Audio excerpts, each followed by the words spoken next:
Section 15.4 Electrical Energy from Oxidation Reduction Reactions. When we placed a zinc metal strip in a solution of copper, reddish-brown copper metal accumulated on the zinc strip according to the following spontaneous reaction. Zinc plus copper ion yields zinc ion plus copper metal. Spontaneous. However, if we place copper metal in a strip of zinc 2 solution, nothing happens. The reaction does not run spontaneously in the reverse direction because copper does not lose electrons as easily as zinc. We can determine the direction of a spontaneous reaction from the activity series, which ranks the metals and hydrogen in terms of how easily they lose electrons. In the activity series, the metals that lose electrons most easily are placed at the top, and the metals that don't lose electrons easily are at the bottom. Thus, the metals that are most easily oxidized are above the metals that are most readily reduced.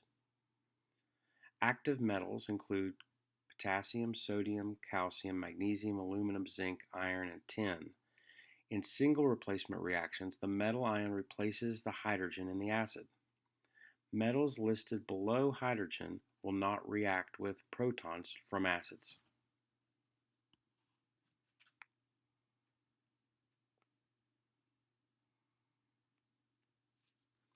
According to the activity series, a metal will oxidize spontaneously when it's combined with the reverse of the half reaction for any metal on the list. Below it on the list. We use the activity series to predict the direction of a spontaneous reaction. Suppose we have two beakers. In one we place a magnesium strip and in a solution containing nickel 2 ions. In another we place a nickel strip in a solution containing magnesium ions. Looking at the activity series, we see that the half reaction for the oxidation of magnesium is listed above that for nickel, which means that magnesium is the more active metal and loses electrons more easily than nickel. Using the activity series table, we write two half reactions as follows. Magnesium breaks into magnesium ion plus electrons. Nickel breaks into nickel ions plus electrons.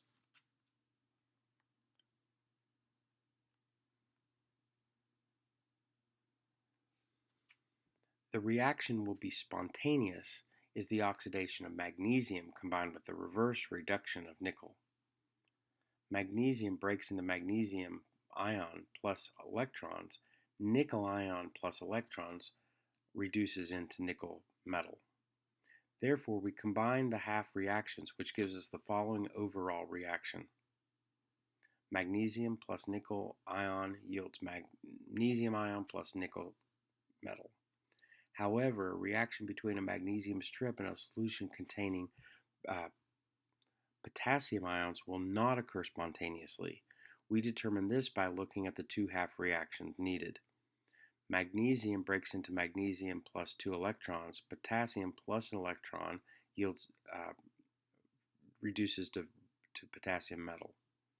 Because the half reaction for the oxidation of potassium is above that for magnesium, there will not be a spontaneous reaction between the magnesium and the potassium.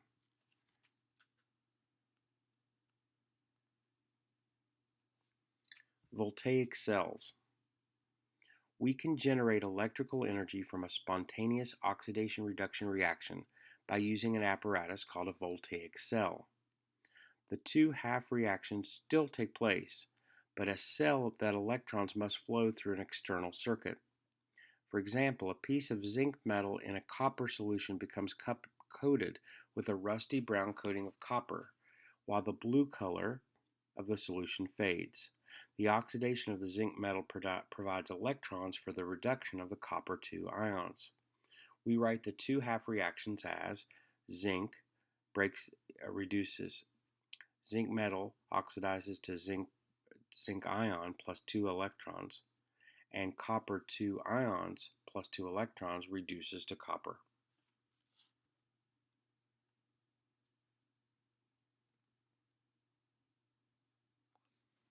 The overall reaction is zinc metal plus copper ion yields zinc ion plus copper metal. As long as the zinc metal and the copper ions are in the same container, the electrons are transferred directly from zinc to copper. However, when the components of the two half reactions are placed in separate containers, called half cells, the electron flow from one half cell to the other, producing an electrical current. In each half cell, there is a strip of metal called an electrode in contact with the ionic solution. The electrode where oxidation takes place is called the anode. The cathode is the electrode where reduction takes place. In this example, the anode is the zinc metal strip placed in a zinc sulfate solution. The cathode is a copper metal strip placed in the copper sulfate solution. In this voltaic cell, the zinc anode and the copper cathode are connected by a wire that allows electron to move from the oxidation half cell to the reduction half cell. Anode is where oxidation takes place. Cathode is where reduction takes place. The circuit is completed by a salt bridge containing positive and negative ions that are placed in the half cell solution. The purpose of the salt bridge is to provide ions, such as sodium and sulfate ions, to maintain electrical balance between each half cell solution. An oxidation occurs, there is an increase in zinc ions, which is balanced by the sulfate ions from the salt bridge. At the cathode, there's a loss of copper ions, which is balanced by the sulfate moving into the salt bridge. The complete circuit involves a flow of electrons from the anode to the cathode and the flow of anodes from the cathode solution to the anode solution. See figure 15.2.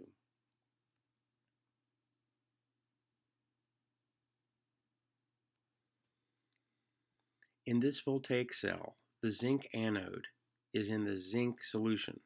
The copper anode is in the copper solution.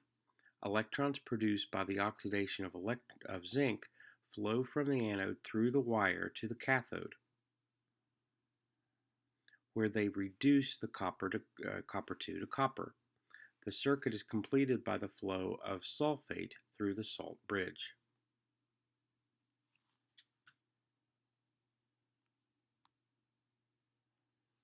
We can diagram the oxidation and reduction that takes place in the cell using a shorthand notation as follows. Zn, single line, Zn2, ion, aqueous, double line copper ion, single line copper solid. The components of the oxidation half cell anode are written on the left side, and the components of the reduction half cell cathode are written on the right. A single vertical line separates the solid zinc from the zinc ion solution. Another vertical line separates the copper ion from the copper metal cathode. A double vertical line separates the two half cells.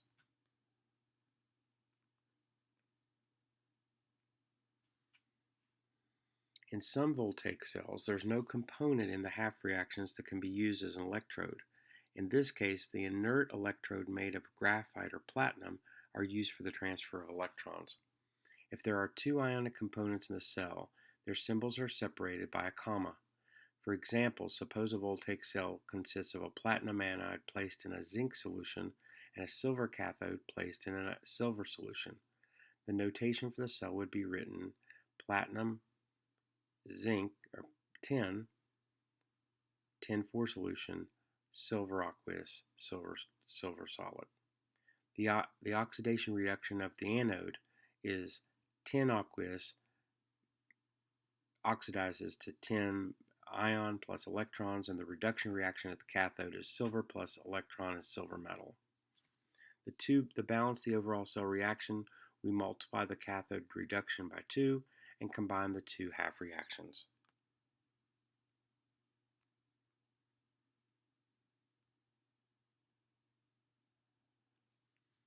Batteries. Batteries are needed to power your cell phone, watch, and calculator. Batteries also need to make car starts, and flashlights produce light. Within each of these batteries are voltaic cells that produce electrical energy. Let's look at some examples of commonly used batteries. A lead storage battery. A lead storage battery is used to operate the electrical system in a car. We need a car battery to start the engine, turn on the lights, or operate the radio. If the battery runs down, the car won't start and the lights won't turn on. A car battery or a lead storage battery is a type of voltaic cell. In a typical 12-volt battery, there are 6 voltaic cells linked together. Each of the cells consists of a lead plate that acts as the anode and a lead 4 oxide plate that acts as a cathode. Both half cells contain a sulfuric acid solution. When the car battery is producing electrical energy, discharging, the following half reaction takes place. The lead will oxidize into lead sulfate plus electrons, and the cathode, the lead oxide, will reduce into lead sulfate at the cathode. The overall cell reaction is that 4 protons plus solid lead plus lead oxide plus sulfate from the sulfuric acid produces lead sulfate plus water. In both half reactions, lead ion is produced, which combines with the sulfate to form an insoluble salt, lead sulfate. As a car battery is used, there's a buildup of lead sulfate on the electrodes. At the same time, there's a decrease in the concentrations of the sulfuric acid components, protons, and sulfate. As the car runs, the battery is continuously recharged by an alternator, which is powered by the engine. The recharging actions restore the lead and the lead oxide electrodes as well as the sulfuric acid. Without recharging, the car battery cannot continue to produce electrical energy.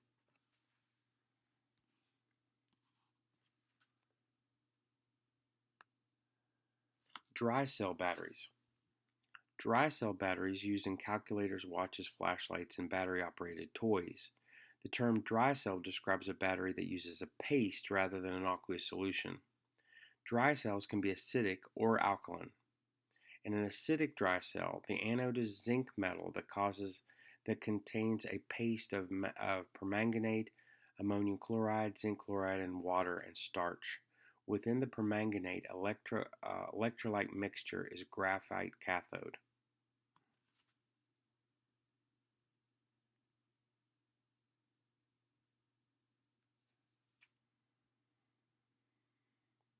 At the anode, it's oxidized. The zinc is oxidized into zinc ion. At the cathode is reduced. The permanganate is reduced into Mn2O3. An alkaline battery has similar components, except that sodium hydroxide or potassium hydroxide replaces the ammonium chloride electrolyte. Under basic conditions, the product of an oxidation is zinc oxide. Alkaline batteries tend to be more expensive, but they last longer and produce more power than acidic dry cell batteries. Mercury and lithium batteries. Mercury and lithium batteries are similar to alkaline dry batteries. For example, a mercury battery has a zinc anode and a cathode in a steel mixture of mercury oxide, potassium hydroxide, and zinc hydroxide. The reduced product of mercury is toxic and an environmental hazard. Mercury batteries come with warning on the label that they should be disposed of properly. In a lithium battery, the anode is lithium, not zinc. Lithium is much less dense than zinc, and a lithium battery can be made very small. Nickel-cadmium batteries. Nickel-cadmium batteries can be recharged. They have a cadmium anode and a cathode of solid nickel oxide. Nickel-cadmium batteries are expensive, but they can be recharged many times. A charger provides an electrical current that converts the solid cadmium hydroxide and nickel hydroxide. Products of the nickel-cadmium battery are back to the reactants.